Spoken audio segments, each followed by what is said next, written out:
Las continuas visitas de Manuel Marrero apuntan a un plan de cambio de Gaesa. Cualquier cambio en Gaesa repercute de manera directa en la economía cubana debido a su peso específico en la banca, el turismo, el sector inmobiliario, el comercio dolarizado, logística y telecomunicaciones. ¿Cómo están amigos? Bienvenidos a Noticias Importantes. Esperamos sus opiniones en los comentarios. Comenzamos. El primer ministro Manuel Marrero ha desatado la incertidumbre en el Grupo de Administración de Empresas, GAESA, con visitas diarias y estancias de hasta 4 horas en el despacho presidencial, que apuntan a una reestructuración del complejo militar financiero empresarial de la dictadura. Cualquier cambio en GAESA repercute de manera directa en la economía debido a su peso específico. Manuel Marrero lleva más de 2 semanas yendo al antiguo edificio de la Marina y pasando hasta 4 horas diarias en la oficina que ocupaba Luis Alberto Rodríguez López Calleja, y todo parece indicar que está cocinando una reestructuración de GAESA, dijo un funcionario de la entidad que habló bajo condición de anonimato. Las fuentes consultadas dan por decidida la reestructuración de GAESA, pero no conocen ni alcance ni calendario, aunque sostienen que no debe tardar mucho, pese a que no se haga pública hasta que pase el tiempo por la gravedad de nuestra situación económica. El agravamiento de la crisis económica, las sanciones de Estados Unidos y la creciente demanda de un sector del tardocastrismo de desmilitarizar la economía acabaron convenciendo a Raúl Castro de la necesidad de reestructurar, aunque sea formal y parcialmente, ese mastodonte en el que se convirtió GAE, sostuvo el ex vicepresidente del Consejo de Ministros. Las remesas son una importante fuente de financiación nuestra y, en vez de asumir una postura pragmática, como han tenido que hacer al final, se pusieron a jugar a la soberanía y Biden mantuvo la llave de paso cerrada. Recordó y lamentó que el rejuego haya agravado la pobreza en Cuba y encima haya generado vías alternativas para la entrada de divisas al país. Ahora muchos compañeros critican a Marcos Portal porque concentró el 30% de la generación eléctrica en Laguiteras, cuando funcionábamos como una provincia de la Unión Soviética, pero pocos critican a Raúl porque convirtió al GAE en monopolio que en nuestra condición de país de vía de desarrollo, economía abierta y agredido por Estados Unidos, complicó mucho más la situación, sostuvo el entrevistado. En línea con las opiniones del ex vicepresidente de gobierno, actúa una corriente interna del tardocastrismo, liderada por Ricardo Cabrizas y Alejandro Gil, que apuesta por reducir el peso del ejército en GAE por sus repercusiones evidentes y negativas en la economía y la política. Rodrigo Malmierca también es partidario de desteñir de verde oliva la economía, pero como aprendió a conspirar en la DGI, antigua inteligencia, y mantiene fidelidad y gratitud a Raúl, nada, pero guarda la ropa, dijo el funcionario del Ministerio de Comercio Exterior, Inversión Extranjera y Cooperación MIXEX, uno de los beneficiados directamente por la reestructuración en ciernes de GAESA. La coincidencia de la pandemia del coronavirus con el ritmo de construcciones hoteleras creó un estado de opinión muy negativo en el pueblo, como reflejaron los partes diarios de la contrainteligencia, recordó una funcionaria cercana a Gil. Díaz-Canel tuvo que mandar a Tapia Fonseca a Ciego de Ávila porque la gente lo pedía, en medio de las muertes por COVID-19 y el desastre sanitario que provocó, reveló. Además, aquí se creó y se propagó la tesis de que los militares son mejores gestores que los civiles e inmunes a la corrupción, pero ni una cosa ni la otra. Aunque Raúl dijo varias veces que estábamos al borde del precipicio, el GAE fue blindado, recordó. Es muy fácil poner como ejemplo la rentabilidad a empresas militares, pero sin admitir que compiten deslealmente con entidades civiles, porque los militares se benefician de precios reducidos de sus proveedores y fijan sus tarifas de venta, con márgenes de ganancia superiores al resto, subrayó.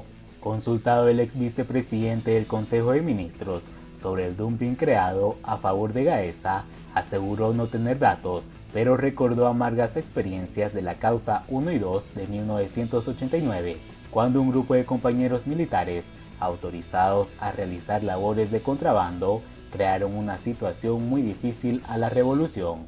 Poco después de la muerte de López Calleja, Raúl Castro visitó el cuartel general de GAE y se marchó preocupado pero entonces decidió apostar por un esquema mixto con el general y viceministro de las FARC, Joaquín Quintasola, como supervisor, labor que ya venía ejerciendo debido a la enfermedad del Cabezón, y la primer coronel Ania Lastres Morera como presidenta ejecutiva interina. Entonces el general del ejército prometió volver, pero hasta ahora nunca más lo ha hecho, confirmó el funcionario, que calificó a Lastres como una compañera capaz y eficiente y que nos trata mejor que Luis Alberto, pero sin las dotes de mando necesaria para tamaño reto, aunque ha horizontalizado la gestión y se apoya en un equipo de compañeros con mentalidad moderna y deseosos de cambio. Mientras tanto, el empleo no estatal en Cuba sigue siendo más atractivo que el estatal. Durante la reciente celebración del Pleno del Consejo Nacional de Centrales de Trabajadores de Cuba, CTC, trascendió que miles de operarios del sector de energías y minas han marchado a laborar a otros sectores de la economía, en especial a las MIPYMES. Este éxodo de trabajadores estatales hacia el emergente sector no estatal de la economía ha provocado la inquietud del régimen y también la de sus panivados y del movimiento sindical. Por supuesto que no es la primera vez que trabajadores estatales de empresas o unidades presupuestadas deciden incursionar en el sector no estatal, principalmente como trabajadores por cuenta propia. Así sucedió cuando muchas educadoras de círculos infantiles estatales optaron por convertirse en educadoras por cuenta propia, y también cuando muchos constructores que laboraban en brigadas y contingentes estatales se transformaron en cuentapropistas de la construcción. En ambos casos, no faltaron las trabas impuestas por las autoridades para frenar esa tendencia que afectaba los planes y objetivos gubernamentales. El primer ministro Manuel Marrero, presente en esta cita sindical, se hizo eco de la referida preocupación ante el éxodo de trabajadores estatales hacia el sector privado.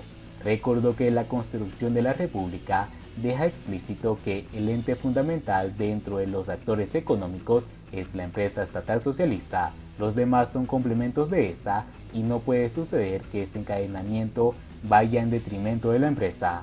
Lo que no quiere reconocer el alto funcionario castrista es que los trabajadores van hacia el sector que les resulte más atractivo y no al de la Constitución. Por demás, letra muerta, indique como priorizado. El propio pleno de la CTC se dio a conocer varias anomalías acontecidas en empresas estatales que le quitan a cualquiera el deseo de laborar en ellas. Por ejemplo, unos 26.000 trabajadores de la alimentación y la pesca no han cobrado utilidades a pesar de haber cumplido sus planes productivos. Las empresas provinciales de transporte están pagando los salarios de sus trabajadores hasta con 2 meses de retraso. Y todo esto se agrega que, en general, los ingresos que perciben los trabajadores no estatales son superiores a los que reciben los que trabajan en empresas y unidades presupuestadas. Por otra parte, las estadísticas oficiales del gobierno cubano reflejan igualmente la tendencia al alza del empleo en el sector no estatal y el descenso en el sector estatal. El Anuario Estadístico de Cuba 2021 muestra cifras que en este sentido reporta de los años 2018 a 2021. Otra mala noticia afloró en el pleno sindical, y es que a pesar de todas las presiones que ejerce sobre los trabajadores no estatales, solo el 42% de ellos han decidido incorporarse a los gremios progubernamentales. Lo cierto es que, entre otras cosas, la preferencia de los cubanos por laborar en el sector privado de la economía constituye un obstáculo para el objetivo fundamental trazado por el gobierno: mantener a la empresa estatal socialista como el principal baluarte de la economía nacional. Y bien amigos, así vamos terminando las noticias importantes del día de hoy.